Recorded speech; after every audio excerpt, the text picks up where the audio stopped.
I'm trying to remember the specific first songs, you know, that people heard, as in the neighborhood and around town, you know, that sort of thing. But the first person to really blow up like nationwide off our camp was Dandy. King Dandy, right? Yeah, King Dandy.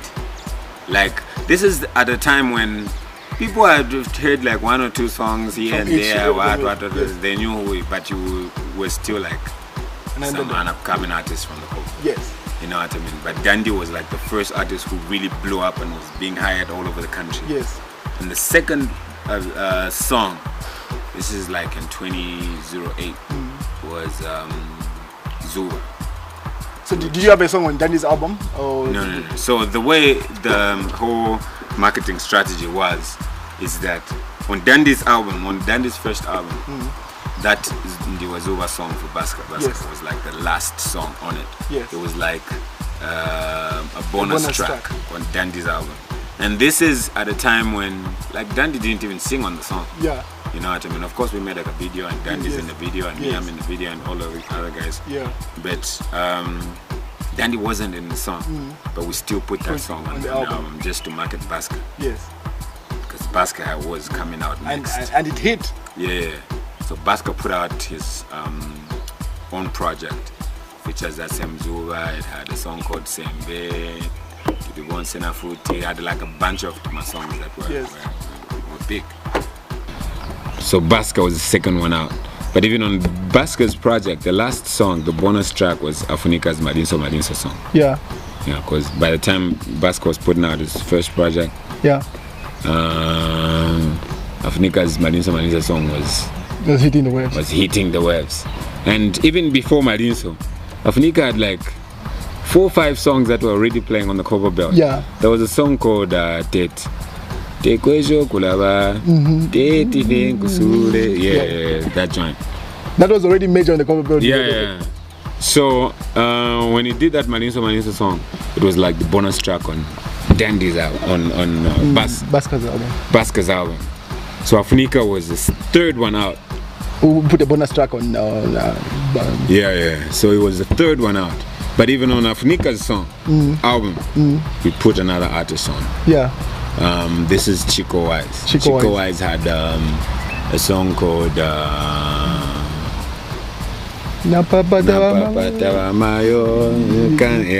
was the bonus song on Afunika's.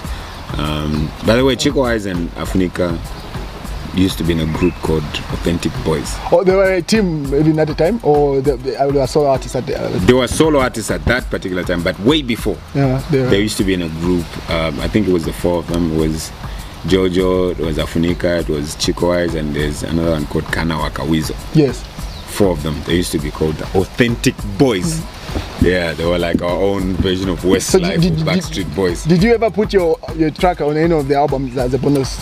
So my album, I was really against like putting out an album when I was considered an upcoming artist. Like I wanted people to buy the album when they feel like this is the biggest artist out. I know, right? You know, that sort of thing. Especially at a time when, at that particular time, Danny was at his peak, Exile, all those guys. You know, that sort of thing. How are you going to put out like an album saying, like, who the hell are you? You know, I wanted to put out an album when I felt like, okay, yes, so I never did that. I only put out my album way later. This is 2007, 28, 2009, 2011. That's when I put out my first album. First project. Yeah, and at that particular point, that's why my first project has got songs like Feeling, Impondo, Monafefwan. It had like almost every song on the album was like songs that people knew. Yeah. So like when you were starting out, you did a lot of multitasking. From my understanding, you used to do your own videos, like working on your own videos. You used to sound engineer your own tracks. Yeah. And you used to sing and rap on your own music. And coming out, like your intro itself, like the dopest, freshest name in the game, MK Macky 2 Flavor Boy. Like, how has your confidence helped you to get what you where you are right now? A lot of us, you know, like a lot of us, it was really the ignorance that really helped us. You know, a lot of people say knowledge is power, and there's truth to that, but sometimes you not knowing means you think as authentic and as organic as possible. Like you be original because you don't know anything else. Yes. Yeah, and if that is mixed with a lot of confidence and just belief in yourself, you are explosive, you know. J-Max's first song that I ever heard from J-Max, a song that really convinced me, like, this is a super dope producer. Yes. Or a song where he says, upcoming at the powerful, you know, and I really believe that.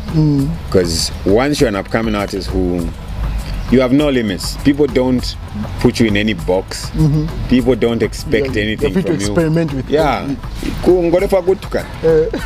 know what I mean? You have nothing to lose. Nothing you know to what lose. I mean? Yeah, as long as it gets. And that's how we began. We really had nothing to lose, and we didn't see any limitations. All we wanted to do, look, we have to shut it down. Another thing is that you've called a lot of artists to say, co-signed, let me say, you've co-signed a lot of artists to say, one of them is being your young brother. Like people that I remember calling that shot to say is you and Mampy. That's why I asked about you, your relationship with you and Mampy. There was a time that she had an interview and she was asked to say, who do you think is the next biggest thing? Mampy clearly said, say, Mackie's young brother. This is the time when everybody, myself, I used to think he was an extra person, like you guys look alike. The way you have DJ Booga, you've got Flavor Boy and Sheffy. I was thinking Sheffy was another persona that you had created. And she easily put it out to say, you should listen to Sheffy, he's the next biggest thing. And you called that, and a couple of other artists. When you look at their success, people that you've called out to say these are going to be successful, how does it make you feel to say, okay, I saw this coming? I think at some point you can see because one thing about our industry is it's not just about your talent, it's about whether you know what people want and whether you can deliver. You know what I mean? Over the years, I've seen like a lot of people who are not particularly talented, like, or they don't have like an angelic voice, but they know what people want and how to give them that, you know, that sort of thing. And somehow you can see it. Even when someone is like unknown, you can see that this guy is a likable person. And once just get the right platform or the right spotlight, they're going to blow up. They're going to blow up. Yeah. So it's not even like we have made them big or superstars. It's just the fact that we have provided a platform for them to shine like a light on people. Hello. And people actually see and they find out, yeah, it's true, he's actually dope. And you find that easy to do. That's one thing that no one can argue with. Say, even on your platforms are not the smallest, they must be the biggest in terms of online platforms, individual online platforms. But you don't struggle like to say, okay, this guy is good, you check him out. Your Instagram is filled with such. There are a lot of people who kind of did that same thing for me. I know I have songs like now ranching and what I'm complaining about how people never gave me a shot, but really there are a lot of people who believed in me even before like I really got like a proper platform. For example, the first time I was on Smooth Talk, the first time I won like that same Bonobet Awards is because IK invited me to for a show on Smooth Talk, and I went there and we had an interview and they played the video for the first time on ZNBC, and yeah, that was it. That's how it began. The first time I was ever on like on FM is through Peterson, who just believed in my music so much and introduced me to a guy called Spencer. And that was like the first guy to like play my music on radio. People like Prodigal Son and a lot of other people were playing my music even before I met them. You know, that sort of thing. So I owe it to the new guys. Like if people put me on, I need to put on my own people, you know. I've always told Sheffy he needs to find someone who's going to be bigger than him. Like that's the only way you succeed. If the people coming after you, are not better than you, then you have failed. Yeah, you need to find a way of identifying talent and really helping them get there. That's the only way we're going to grow the industry. People need to start building on the foundation we have built and not start from square one like we started.